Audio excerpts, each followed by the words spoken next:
뉴스레터가 발행됐나요? 잘 모르겠어요. 캐주얼 뉴스레터 저희 언제죠? 매주 금요일 7시거든요. 11시거든요. 죄송합니다. 왜 통하는 게 많네요. 그쵸. 안녕하세요. 저는 민들레맘이라는 소셜벤처를 운영하고 있는 손유린이라고 합니다. 네, 저희 민들레맘은 중증 희귀 난치 질환 환아들과 가족들의 삶의 질 개선에 기여하기 위해서 2019년에 설립한 소셜벤처입니다.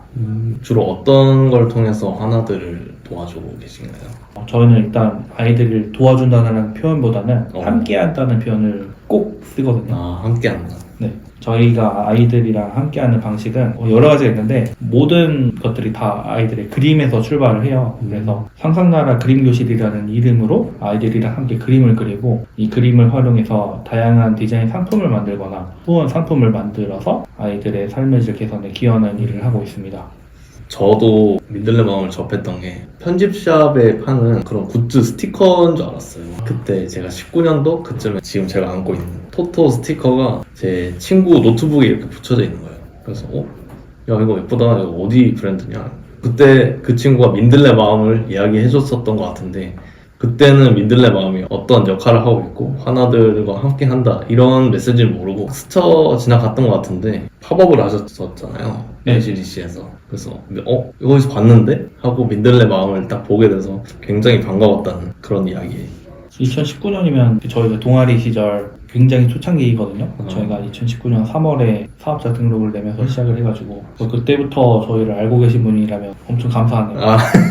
캐릭터가 토토가 유일했나요? 아니요. 지금 대표 캐릭터가 5종류예요. 네. 근데 2019년엔 오히려 많았어요. 13개가 좀 넘었습니다. 그러다가 좀 선택과 집중을 해야겠다 싶어서 2020년도에 대표 캐릭터를 5종류 지금의 캐릭터 토토, 파리, 바바, 봉구, 콩이 이렇게 줄였죠. 대표님 좋아하시는 캐릭터가 있나요? 저는 고루고루 좋아하죠. 죄송합니다. 난감한 질문. 그러면 캐릭터들의 특징이나 소개를 간단히 해주실 수 있을까요?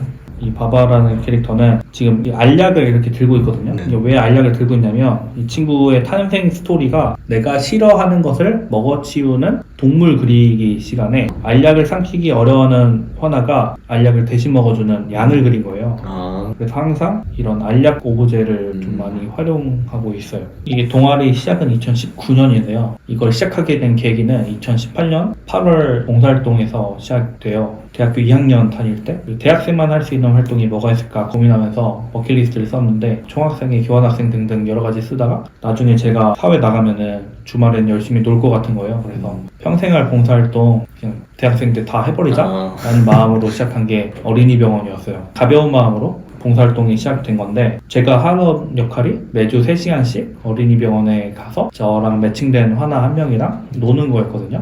그래서 어떤 날은 소꿉놀이하고 어떤 날은 콩순이, 냉장고놀이, 보드게임 등등 다양한 활동을 하는데 이게 매주 환아 만나고 가끔 보호자분들 만나서 얘기도 하고 그러는 과정에서 아이들의 의료권이 그렇게 잘 보장되어 있지 않구나 그런 거를 좀 많이 깨달았어요. 우리나라가 의료 선진국이라고 믿고 있었는데 실상 가서 보니까 꼭 그렇지만도 않은 거예요. 그래서 이거에 대한 문제의식을 느끼고 그 봉사활동 마치고 학교 가서 친구들이랑 아니면 교수님이랑 얘기를 할 때 지금 병원에서 지내고 계신 그 분들의 삶의 질 정도가 이렇다더라 그랬더니 한 분도 빠짐없이 다들 이 문제의식에 공감해 주시는 거예요. 그래서 나뿐만 아니라 많은 사람들이 이 문제의식에 공감을 하고 있는데 왜 해결이 안 될까 그런 거 고민하다가 이 문제 해결에 제가 조금이라도 더 기여하고 싶어서 캠페인이랑 창업이랑 고민을 했어요. 근데 이 문제가 단순히 몇 달, 몇 년에서 해결될 문제 같지는 않아서 캠페인은 제가 졸업하면 물려받을 사람 없으면 끝나잖아요. 근데 사업은 포기하기 전까지는 계속 이어나갈 수 있으니까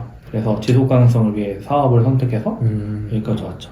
다들 생각은 해볼 법하지만 그걸 한 발짝 더 내딛는다는 게 저는 힘들다고 생각하거든요. 대단하다고 생각해요. 그래서 어떤 문제를 계기 삼아서 이런 브랜드를 하고 싶으셨는지 설명해 주실 수 있나요? 네, 우리 같은 어른들은 지금 아프면 병원 가서 치료 잘 받고 병원비 적게 내면 더 바랄 게 없어요. 그런데 아이들은 많이 다르거든요. 아이들도 치료 잘 받는 건 당연한 거고, 좀 다른 게 우리처럼 사회에 잘 나가서 자기 하고 싶은 대로 마음껏 꿈을 펼치려면 치료 잘 받는 와중에 교육도 잘 받아야 되고 심리 안정도 잘 돼야 되거든요. 근데 이런 통합적 케어 서비스를 제공하는 병원이 극히 드물어요.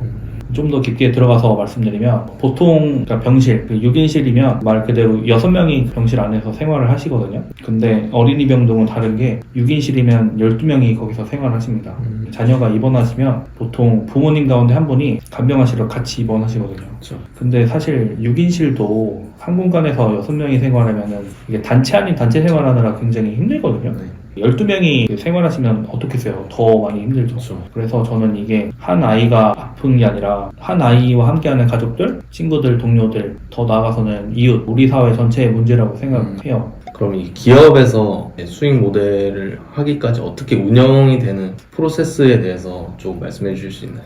네, 사업이라는 형태로 이 문제 해결에 기여하기로 마음먹은 다음 이걸 어떻게 할까? 사업 아이템을 뭘로 잡을까? 사업으로 문제를 해결하기로 했으면 수익 모델을 만들어야 되잖아요. 그래서 수익 모델을 먼저 고민을 했는데 이때가 대학교 2학년 다닐 때였고 사회 경험 이런 게 없었을 때요. 그냥 학교 다니다가 이걸 한 거라서 아이템 짜기가 너무 어려운 거예요. 네. 기준이라는 게 없으니까요. 그래서 뭐라도 기준이 있어야겠다 싶어서 저만의 기준을 2개 만들었어요. 첫 번째가 보통 전통적인 재단이나 사회적 경제기업 이런 쪽에서 이른바 빈곤 포르노 혹은 감성팔이 식으로 아이들의 이미지를 일부러 막 불쌍하게 막 포장해서 그 고객들에게 어필하는 그런 것들이 요새도 좀 종종 보이거든요. 근데 저는 절대 그렇게 하고 싶지 않았고 아이들만이 가지고 있는 어른들이 없는 발랄하고 희망차고 미래적인 이미지만 좀 활용하고 싶었어요. 그래서 지금 이렇게 들고 있는 인형처럼 좀 귀엽고 이쁘고 발랄한 이미지로만 캐릭터 플레이를 이렇게 하게 됐고요. 그리고 두 번째 기준이 전통적인 괴단 이쪽에서는 아이들을 좀 일방적으로 돕기만 하거든요. 보통 어른의 인식 속에서는 아이들이 도움을 받기만 하는 존재, 보호받아야 되는 존재로만 인식되는 경우가 많습니다. 근데 저는 이 문제 해결 과정에 아이들도 우리 같은 지역사회 구성원으로서 참여하길 원했어요. 그래서 아이들이 뭘 할 수 있을까 고민하면서 계속 봉사활동을 하는데 아이들이 어른들보다 더 뛰어나게 뭔가 잘할 수 있는 게 안 보이더라고요. 근데 어느 날 그냥 그림 그리다가 이게 뭔가가 있는 거예요. 이 느낌 그리고 이야기. 근데 이거는 어른들이 이건 못하겠다, 흉내낼 수 없겠다 싶어서 아이들의 그림을 활용한 비즈니스 모델을 찾다가 그림으로 캐릭터 만들고 디자인 상품을 만드는 수익 모델이 이때 나왔고요. 그래서 저희가 하는 모든 일이 다 아이들의 그림에서 출발합니다. 아이들의 그림으로 캐릭터를 만들고 캐릭터로 디자인 컨텐츠를 만들고 그리고 수익금의 절반으로 우리 화나와 가족들의 삶의 질 개선에 기여하는 여러 가지 프로그램들을 운영하고 있습니다. 듣기만 해도 마음이 따뜻해요. 감사합니다. 열심히 살아야겠다라는 마음이 너무 드는 것 같아요. 민들레 마음이 기업이 되기까지 그리고 기업이 되고 나서도 힘들었던 시절이나 기억 같은 게 있으실 것 같은데 그런 시기를 극복할 수 있었던 원동력이 있으셨는지 한번 말씀해 주실 수 있나요? 힘든 일은 진짜 매일매일 몇 개씩 생겨나고 해결되고 그러는데요. 제일 초창기 때가 가장 힘들었던 것 같아요. 지금이야 많은 분들의 사랑받고 열심히 하고 있는데 맨 처음에 저 이거 사업계획서 쓰고 시작할 때는 무수히 많은 비판, 반대, 심지어는 비아냥까지도 많이 받았었어요. 근데 이게 제 혼자만의 일이 아니라 우리 팀원 모두의 일이잖아요. 그래서 제가 밖에 나가서 미팅하고 멘토링 받고 그럴 때는 부정적인 얘기를 많이 듣다가도 우리 팀원들 앞에서는 아무렇지 않은 척 제 말만 들으면 그냥 당장이라도 세상을 구할 수 있는 것처럼 이렇게 보여줬었거든요. 그런 이중적인 생활을 하는 게 되게 많이 힘들었었어요. 근데도 저희 일을 당신 일처럼 지혜와 정성을 아끼지 않고 나눠주신 분들 덕분에 버티고 지금까지 끌고 올 수 있었던 것 같아요.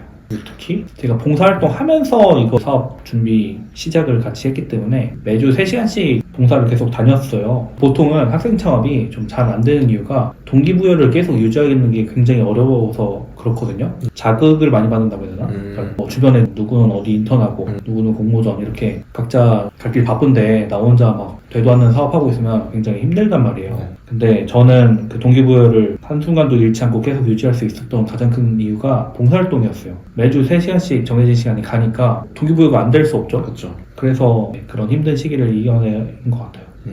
마음이 꺾일 때마다 완전 일선에서 또 현장을 맞닥뜨리니까 네. 다시 계속 상기가 되고, 또 최근에 뉴스레터, 오늘 뉴스레터가 발행됐나요? 네, 오늘 잘 모르겠어요.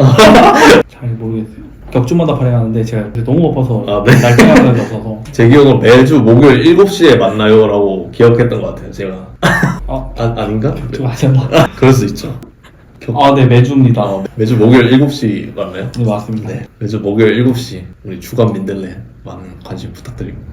저희 텔류 뉴스레터 저희 언제죠? 매주 금요일 7시거든요. 11시. 11시거든요. 죄송합니다. 제가 왜 통하는 게 많네요. 그렇죠. 그래서 결코 저희 콘텐츠에 관심이 없는 게 아니라 이게 일이 다른 거죠. 맞아요. 아니, 그게 당연한 거예요. 맞아요. 네. 목요일 7시는 주간 민들레 보면 되고, 이제 금요일 11시에는 텔류 뉴스레터 보면 되겠다. 그래서 뭘 말씀드리냐면, 뉴스레터는 원래 하려고 생각을 하고 계셨던 건가요? 네, 저는 이게 2020년부터 수건 사업이었어요. 저희가 지금 다루는 문제, 해결하고 싶은 문제, 그러니까 어린이 병원 이야기가 많은데, 네. 그러니까 누군가에게는 병원이 진료를 받으러 가는 공간이지만 또 누군가에게는 거기가 삶의 공간이거든요. 그렇죠. 그래서 이야기거리가 굉장히 많아요. 아이들이 있고 같이 그러니까 입원해서 간병하시는 부모님들 계시고 의료진분들도 계시고 되게 다양한데, 이분들의 이야기를 좀 밖에 전하면 좋겠다. 왜냐면 우리 민들레만 혼자서가 아니라 다른 많은 사람들이랑 같이 한 마음으로 이 문제 해결에 나설 수 있겠다라는 생각이 들었었거든요. 근데 2020년부터 그게 지금까지 수건 사업이었다가 4년 만에 처음 시도를 하는 건데 되게 많이 어렵더라고요. 그래도 시작을 했다는 거에 의의를 두고서 조금씩 고쳐나가면서 하려고 합니다. 바라는 이상향이나 목표점이 있으실까요? 뭐 사회적인 이야기랑 경제적인 이야기 두 개를 나눠서 얘기를 해야 될 것 같은데요. 사회적인 이야기를 먼저 말씀드리면, 사실 저희가 아무리 많은 돈을 벌고 아무리 다양하게 사업을 확장하고 그래도 안타깝지만 아픈 아이를 덜 아프게 하기는 굉장히 어려운 일이거든요. 근데 이거 하나는 좀 할 수 있겠더라고요. 우리 환아들이랑 그 가족분들이 외롭지 않게끔은 우리가 좀 해낼 수 있을 것 같다라는 생각이 들었어요. 사람이 외로움을 느낄 때와 느끼지 않을 때의 차이가 내가 믿을 만한 사람이 옆에 한 사람이라도 있고 없음의 차이라고 생각을 하거든요. 그래서 저는 우리 환아랑 가족분들이 좋은 일이 있든 슬픈 일이 있든 나누고 싶은 사람이 제일 먼저 저희가 될 수 있게, 항상 같은 공간에 있진 않지만 같이 함께 한다는 그 믿음, 이런 것들을 저희가 드리면 이분들이 절대 외롭지 않게끔 우리가 할 수 있지 않을까 하는 마음을 가지고 있어요. 그래서 사회적인 목표로는 이분들이 외롭지 않게끔 저희가 변하지 않은 단 하나의 그런 믿을 사람이 되는 게 목표고요. 경제적으로는 저희가 서울에서 시작을 했지만 지금은 전국 단위로 협업이든 후원 사업을 넓혀가고 있어요. 그리고 올해부터 미국이나 유럽을 시작으로 글로벌로도 좀 진출을 하려고 합니다. 그래서 저희 경제적인 그 목표는 유니콘이 되는 게 목표예요. 기업 가치 1조 원 이상의. 그래서 더 많은 글로벌 기업과 협업을 하고 더 많은 사람들과 연대해서 전 세계 모든 아이들이 외롭지 않게끔 하는 게 목표입니다. 혹시 대학생분들이 이 영상을 보고 계시다면 저는 어린이병원 봉사활동을 꼭 추천드리는 게, 여러분들도 아시겠지만 살면서 순수한 활동, 순수한 마음, 순수한 사람, 이런 것들을 만나기 점점 어려워지잖아요. 근데 저는 아이들 만나러 봉사활동 가는 게 너무 좀 행복하고 그랬던 게, 이 세상 제일 가는 순수함을 매주 만날 수 있다는 것 자체가 저는 굉장히 뜻깊은 일이라고 생각하거든요. 저 자신도 계속 순수한 그런 아이들을 만나면서 재밌는 이런 일을 하고 그러면은 조금이나마 저도 계속 그 순수함을 유지하는 것 같기도 하고, 그래서 추천드립니다. 꼭 한 번쯤은, 한 번이라도 해보시는 걸 저도 추천을 드리고 싶네요. 왜냐면 또 하고 싶어도 못한다는 게 지금은 모르시겠지만 굉장히 뼈 아픕니다. 하실 수 있을 때 한 번이라도 해보시는 걸 추천드리겠습니다. 그러면 대표님, 저희 인터뷰는 이 정도로 해서 마무리 될 것 같고요. 이 캐릭터의 고유의 오브제를 하나씩 들고 있거든요. 사실 저희는 이 제품보다도 이 제품에 담겨있는 이야기, 가치가 훨씬 더 중요하거든요. 패키지에 이렇게 작가님들이 그려주신 원화를 그대로 실으려고 하고 있어요. 사실 이렇게 패키지에다가 텍스트를 많이 넣으면 안 예뻐지기 쉬워요. 그럼에도 불구하고 저희가 이렇게 하는 까닭에는 디자인도 물론 중요하지만 이야기를 전달하는 게 훨씬 더 의미 있고 소중하다라는 의미에서